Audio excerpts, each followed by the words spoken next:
Welcome to Spacevidcast 4.14 for Friday, June 3rd, 2011. We are internet sensations Benjamin and Carrie Ann Higginbotham, and we will be your hosts for this awesome epic episode. We've got a lot in store tonight. Why are you giggling? I remembered this time. I'm always giggling. I giggle all the time. I don't know why people are even remotely surprised by this. That's true, and that's the reason people watch the show. We had a major event happen, a major milestone, the final launch and final landing of Space Shuttle Endeavour this last week, and it was kind of bittersweet in a way. Yeah. It was. I stayed up to watch it, and it was kind of. Well, here you go. Here's video of the final landing of Space Shuttle Endeavour. Speed. And there's a referred camera view of the Space Shuttle Endeavour as it's coming in for landing. Gear down and locked.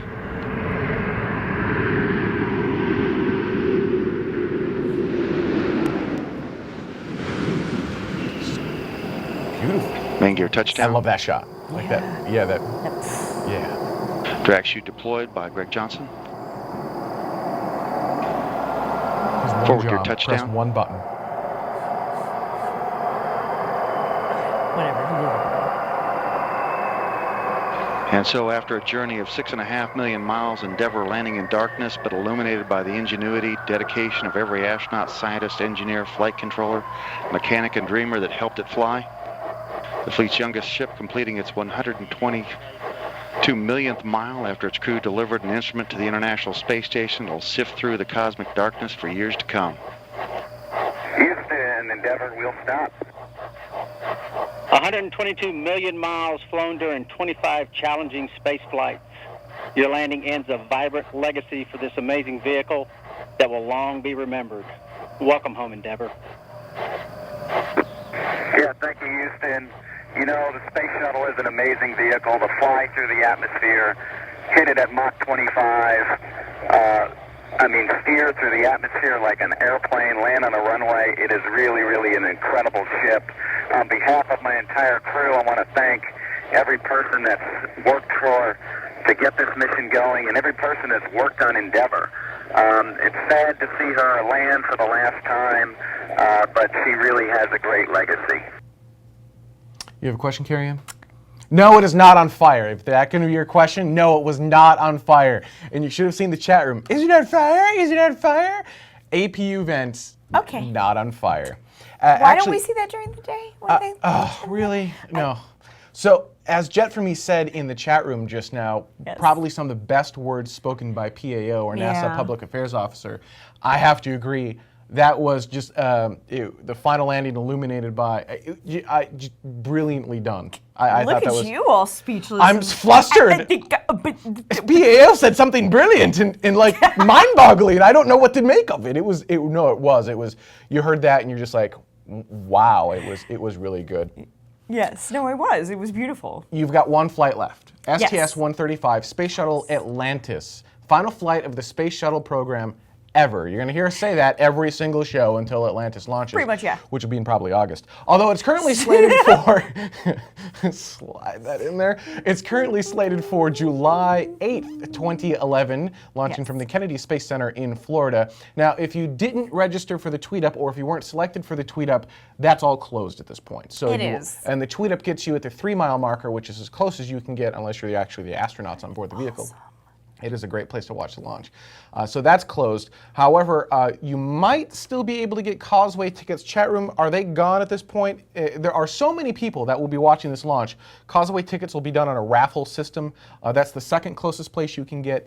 But there are still really great places that you can watch a launch. We've actually got a blog post on Spacevidcast that talks about all the different places you can watch. Titusville at Spaceview Park, it's going to be busy, but you can watch it from there for free. Asterisks. You can watch it for free. However, you're going to have to pay for parking. If you walk like the last half mile or so. Yeah, you're gonna have to pay to park at that point. Yes. But yes, so you could theoretically watch it free. And Spaceview Park is around, I want to say it's the 12-mile marker. It's somewhere between 10 and 12 miles. Right. It's a little bit further away, but still way better than watching it from hundreds of miles away, and way better than not watching it at all. Pretty much. Now, we'd love to have you watch it here live on Spacevidcast, but even better than that is if you can see it in person, because there's nothing quite like the launch of a space shuttle. And rockets are cool, but I don't know what it is about the space shuttle. It's just awesome. Maybe it's because there are humans on board. Maybe because I was not alive when the Saturn V rockets were around, ever. But there's just something about the space shuttle that you just watch it, and it's, the word I would choose is majestic as it lifts off the launch pad. And if you have a chance, I would highly suggest getting down there. And the closer you can get, the better, because you can start to quite literally feel the sound waves hit your body. As I mentioned, the tweet up is gone, but if you're kind of in a tweet up mood and you don't necessarily want to do the space shuttle, you just kind of want to get around a bunch of other space geeks and, well, geek out about space, there's a new SpaceUp Houston.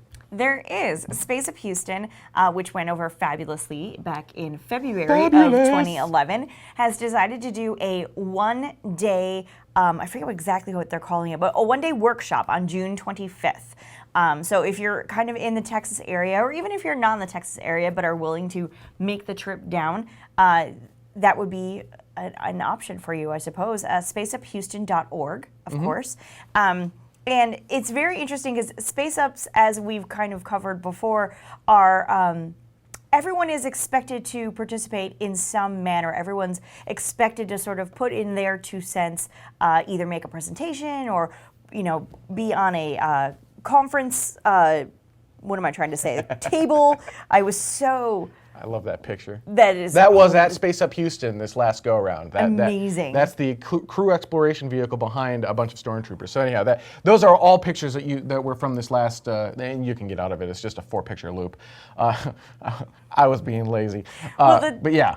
So the one-day workshop will be from 9 a.m. to 3 p.m. Tickets are $10, and that includes everything for you. It gets you in, gets you the Wi-Fi, lunch, snacks, drinks throughout the day, and some swag. So Treble said in the chat room, SpaceUp, full of a bunch of old white people. No, just that one picture. In all fairness, that one is near JSC, which is SpaceUp, exactly. SpaceUp. Space. The nice thing about SpaceUp is that each one is going to be different because they're each held in a different area. So the one in DC had a little bit more of a political slant to it, as opposed to the two that were in San Diego had a little bit slightly more hipster kind of loosey-goosey kind of feel to them. I wasn't at Houston, so I can't really speak to that one per se. It was a little bit more traditional old space. I mean, it was fun, but because it's an unconference, and if you just, I mean, an unconference is where you go in and you determine what you're going to talk about.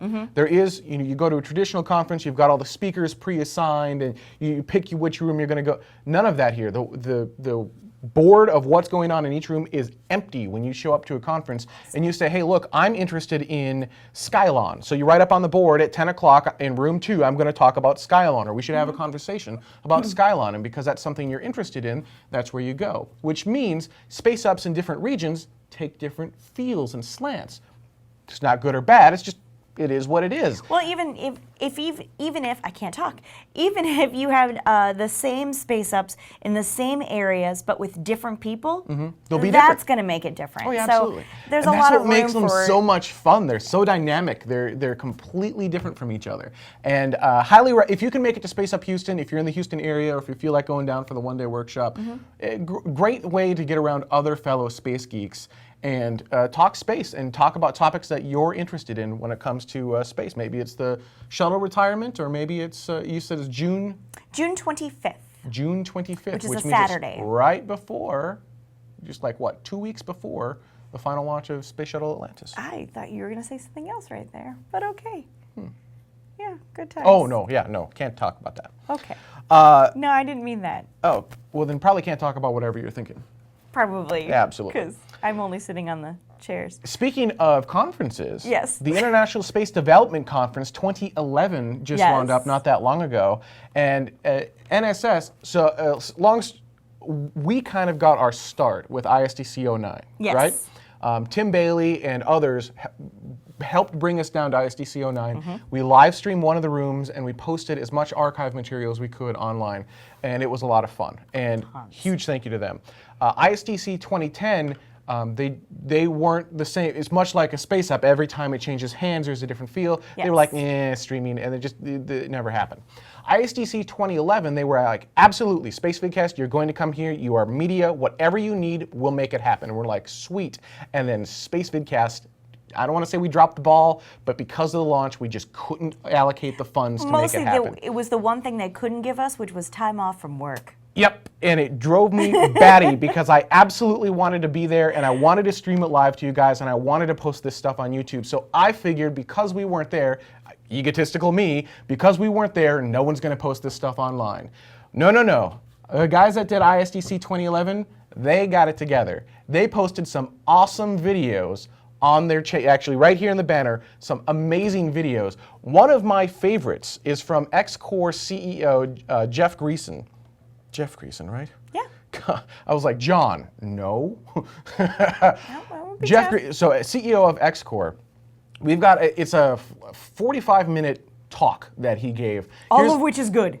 It is. From the moment he started, it's about, here's the weird thing, it's about space policy. Normally you think, space policy, boring,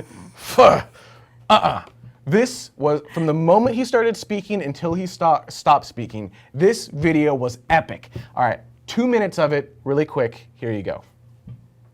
For some time now, the national objectives of the United States in space have been identified in things like national space policy documents, findings of presidential commissions, statements by presidential national science advisors, statements by presidents, statements by NASA administrators, that all use different words, and none of them are quite willing to use the S word. But they all come right up to it, and if you know the code, they're all saying the same thing. When Marburger says in the Bush administration that the vision for space exploration is about putting the solar system within the economic sphere of humanity, and President Obama gets up a few years later and says that our goal is the capacity for people to work and learn and operate and live safely beyond the Earth for extended periods of time in ways that are indefinite, we're talking about settlement. It is actually the national policy of the United States that we should settle space, okay?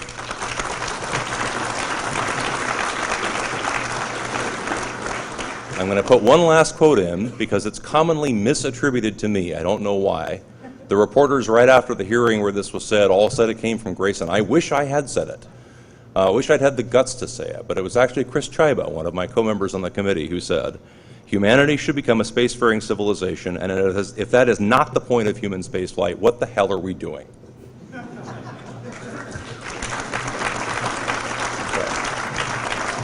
Now, those of you who watch television, there is a popular meme for how people react to the total absence of a strategy. This is a clip from a South Park episode called The Underpants Gnomes. Phase 1, collect underpants. Phase 2, Phase 3, profit. This doesn't work.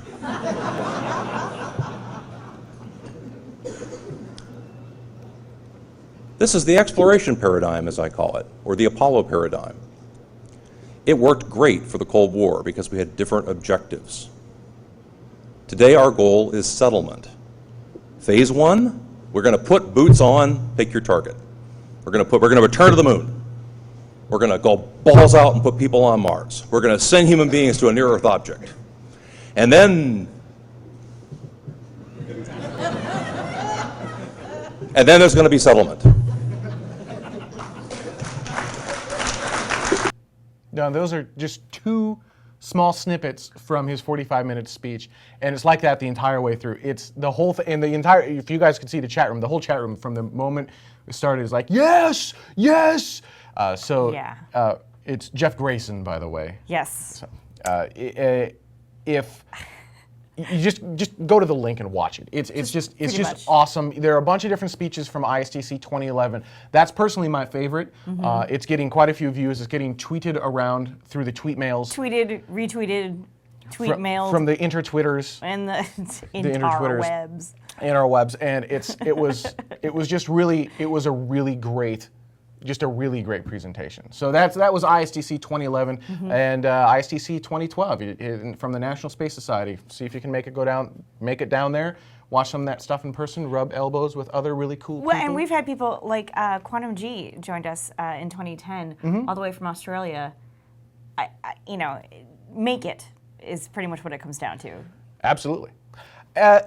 Before we go into break, we're going to talk about the title of this one. I'm calling is what did I call this? It was People just don't like People change. just don't like change. I also like the title, People Just Don't Understand. Well, no, I think. Oh, here we go. Change is never easy. That was the title I am. Change is never easy. And this is a Forbes blog. You know, here's a specific quote. Here's just a very specific quote. So here, check this out. Yes. And I quote. I'm waiting for the screen. There we go. There you go. SpaceX has only mounted 7 launches since its inception, 3 of which were catastrophic failures. By way of comparison, Lockheed Martin's family of Atlas boosters has seen 97 consecutive launches without a single failure, so forth and so on. The thing here is that it's a little bit lying with numbers. And you can do that in multiple ways. And I figured I would lie with numbers in the opposite direction. Okay. It's true that there have been a bunch of consecutive launches of Atlas and Delta that have been successful. Yes. But what I think people forget is that SpaceX is still testing experimental vehicles. Yep. They're not actually flying real payload up, they're flying cheese. On purpose, these are experimental rockets. These aren't meant to be, hey, look, this is ready for prime time. These are meant to be experimental rockets. Now, if we go back to the beginning of the Atlas rockets, when they were experimental rockets, they had 24 launches in the first phase. Of those 24, 11 failed. So if we were to kind of slide back to the original phase of the original design of those rockets, from which the current ones that work are based off of, Yes. nearly a 50% failure rate. Now, of the current design Falcon rocket, Falcon 9, there's a 100% success rate or a 0% failure rate, and it's still a test rocket. So I can lie with numbers too. Now, the room is saying some choice things about him. Here's what it really comes down to.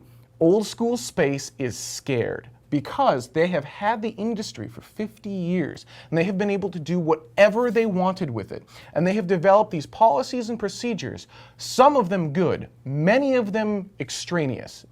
It gives them a benefit in that they can charge an arm and a leg for something that doesn't need to cost that much. SpaceX has come in and said, you know what, we're going to take a Silicon Valley approach to this. We're going to design a rocket that's safe, that's inexpensive, and that can be flown quite often. And they are slowly proving themselves. And the old space guys say, well, we're not going to trust them until they prove themselves. So until that happens, they shouldn't be allowed to do anything. But how can they prove themselves if they're not allowed to do anything? So I do give kudos to SpaceX for going, screw it, we're going to try it anyhow. We're going to make this happen. We're going to fly on our own dime. And I think that's what's scaring the old space guys is most of the old space guys, they wait for money to become available before they start flying, whereas SpaceX just starts flying. Now, SpaceX isn't the argument in the article is that entrusting these new space corporations with the future of America's astronauts essentially is a mistake. And I absolutely disagree with that, and we have covered this on the program before. The difference is when we lose the space shuttle, when a problem happens with the space shuttle, let's not forget that has happened twice now. We ground the entire fleet and America is without a space program for years at a time. When we use companies, each of which have different vehicles, I can almost guarantee you, and I wish this wasn't the case, but this will most likely happen, we will have another catastrophe with one of these vehicles. Right. It sucks. I don't want it to happen, but statistically speaking, it's going to happen. The difference is that vehicle will be grounded most likely for 7 years, maybe indefinitely, and maybe it'll be a SpaceX vehicle. Right. But now we have options. We're not limited to one vehicle. We can use multiple vehicles. We are reimagining space. We are reinventing how we get into space. And it's really quite awesome what NASA is doing with the COTS and the CC Dev programs. And we shouldn't be saying, oh, this is different. This is change. They haven't proved themselves. Look at this great legacy. Well, the legacy is these other rockets did the exact same thing that these current companies are going through. That's the legacy. That's what has happened. So all right, that's the end of my soapbox. Before we go into break, I figured it would be nice. So I mentioned the Atlas rocket. I figured, the most reliable rocket that that the U.S. builds, most reliable rocket that we've built to date has been the Delta series of rockets. And so I thought it would be, as an American, I thought it would be a good thing to show a very gorgeous and beautiful Delta flight. We'll be right back.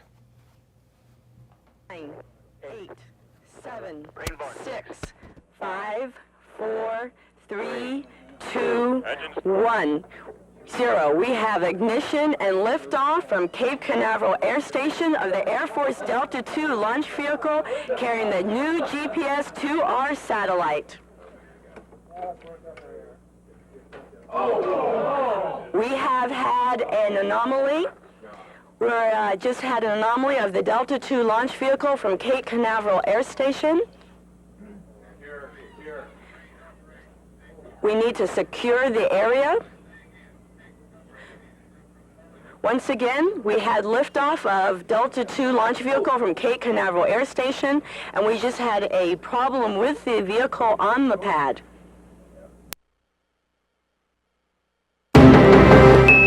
Okay, everybody, here are some brand new space pics from the ISS. Thanks, Astro Explorer. These photos are really great. Can you share more? Of course. You know, Amanda J., these images in many ways connect us all.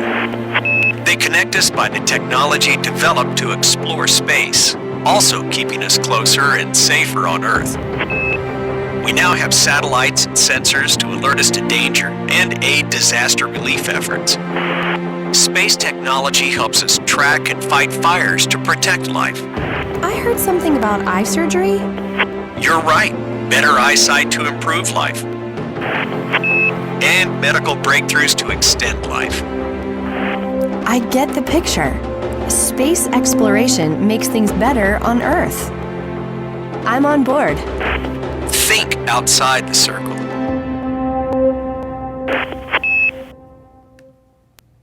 All right, so joking and fun aside, and soapboxes put away for a It moment. was still pretty, though. You know, it kind of was.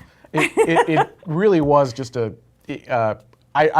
No humans on board that particular flight, but the fire rain that then happened, and then the completely destroyed cars. But it looked spectacular. That's the word that's coming from behind us. Spectacular.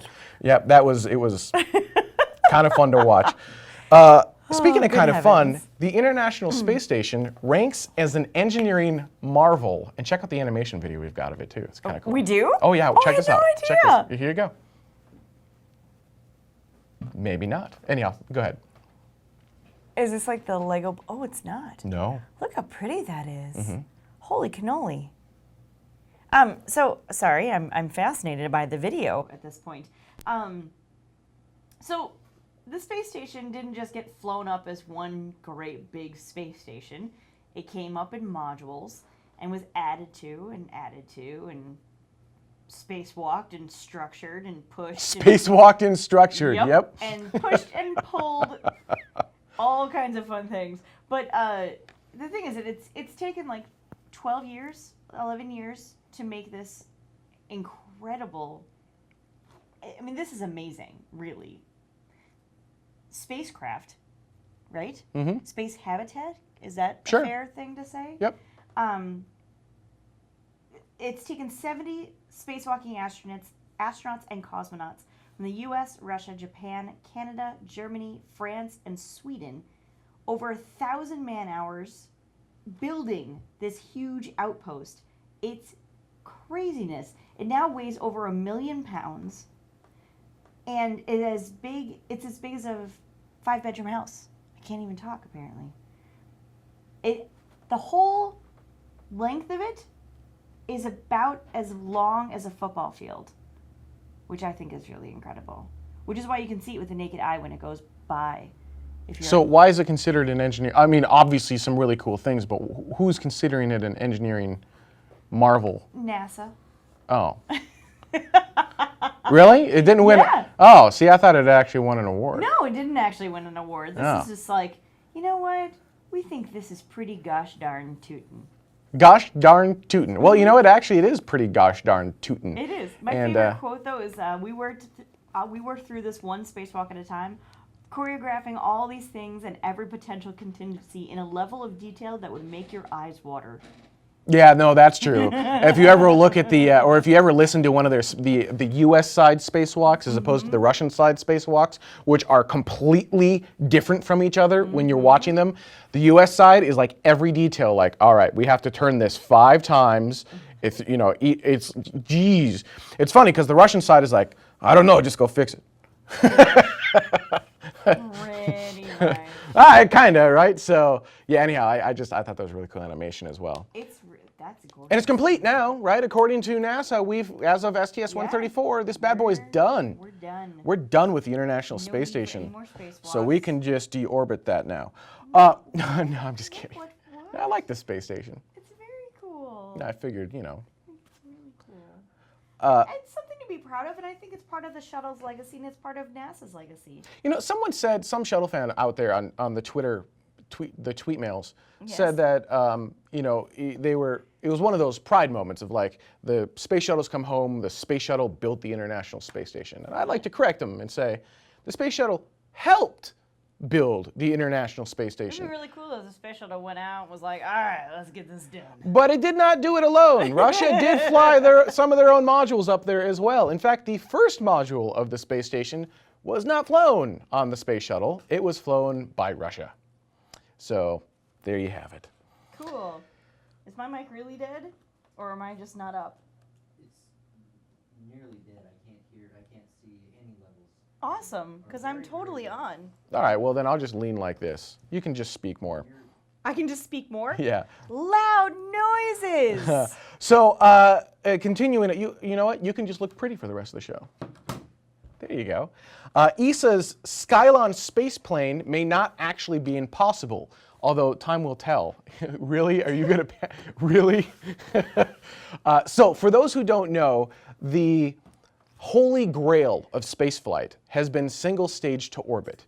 When you launch a rocket, or even the space shuttle, you see that it comes apart in stages. We shed off extra weight. And that costs money. For a rocket, those are generally unrecoverable stages. So you have to rebuild that entire portion of the rocket if you want to fly again. For the space shuttle, the external tank flies back down to Earth. It is not recovered. The solid rocket boosters, they separate, they fly back down. We have to scrub them clean of all the ocean water. It's just very costly for a stage system. Skylon is a single stage to orbit, basically space plane. The idea being, unlike anything that's come before it, including Virgin Galactic or any one of the space shuttles and whatnot, they launch, there you go, they launch like an airplane, and much like you just saw, you lift off. Once you get to a certain speed, I think it's Mach 5, they engage the rockets. You then can go into low Earth orbit and you land it like a plane. This is the landing. You can, that would be the heat coming off of the landing portion of it itself. And you know, that's kind of what it looks like. And you can actually take payload up into space. And as Vax Headroom in the chat room says, it's a gorgeous vehicle, and these pictures really don't do it justice. ESA, the European Space Agency, has basically said, technically speaking, it might work. So, well, no one's built one, so you don't know what you don't know, but they've looked at it and said, you know, there are no major hurdles keeping this technology back. This might be a viable thing to do in the future, and that would be kind of cool. No one's building it just yet, but it was kind of one of those future things of, you know, we've got the space shuttle today, but this might be kind of a really cool... Are we in the future? Well, as of right now, we just entered the future. Wait, now? And now we're in the Or future. then? Nope, now. Now we're in the future. Okay. So anyhow, check out the BBC article to learn a little bit more about Skylon and its the parent company. It actually goes back to the 80s. The technology goes back a long time. This isn't a brand new idea. This is, I want to say it's Rolls-Royce engines. BMW or Rolls-Royce? Rolls. And as Astro Girly in the room is saying, it's not a technical challenge, it's a money challenge. And that is another really good point. The company is actually looking for private investors to help get this go. So if no pocketbook is willing to help make this happen, it may never happen. Not because the technology won't work, although maybe it won't, but they're saying it probably will, but maybe it won't. But not because of technology, but purely because of political and financial. Quantum G is saying it's a massive technical challenge. True, but you know, so was the space shuttle. Tiles that fell off. Let's end the show. I am, conceptually speaking, I would love your guys' feedback in the tweet mails and in the comments. And why are you giving me the scrunchy no face? Okay, that's right, you can't talk. conceptually speaking, I'm thinking of doing some astrophotography, which I have never done before. We've got the fairly nice cameras, but what we don't have, interestingly enough, all the lenses we have are really wide angle on purpose because we want to get as close to the camera as possible for really good audio. What we don't have are really far shooting lenses, and I found one, and it's not that expensive. It's a 2,000 millimeter lens, and I started getting interested in astrophotography. And so then I thought, hey, this might be kind of fun. Maybe what we could do is, and no details, I'm just thinking out loud here, guys, but what we could possibly do is attach this to a camera that we can stream live, and then maybe bring in an astrophysicist? Wait, this camera? No, not this camera. The other camera? Yeah, I can stream that live. Oh. Yeah. You'd have a little red dot on it, but whatever. But then stream it live and have like live shots of astronomer. Thanks. I couldn't remember astronomer. Astrophysicist. I got the astro part right. Astronomer. Bring on an astronomer and have them talk about different things in the sky, but actually shoot them in real time. And while we're doing that, we can also take some high resolution pictures, maybe craters on the moon or whatever we want to do. So that's kind of my thought. I don't know what time we would do it. I don't know where we would do it because there would be a problem with city lights. I love your feedback. Would anyone actually watch a show late at night of people just kind of talking in Gulf voices about the sky? Yeah, I mean, right now I'm sure there are a small handful of people that would say, yeah, that's cool. But are we talking about 5 people, 500 people? And I'd like to get a pretty good estimate as to what we're talking about to see how much we want to invest in this, if we want to invest anything at all. And to that end, we found a clip of some Cassini mission coverage. And it's kind of to show the idea that space can be art as well. And I thought this was a really neat way to close out our show. This is just a gorgeous, gorgeous video of different clips gathered from the Cassini spacecraft. And I'll just let this take us out of the show, and we'll see you guys next week. If you guys are in the chat room, stay tuned. Spacevidcast After Dark is up next. Here you go, Cassini video.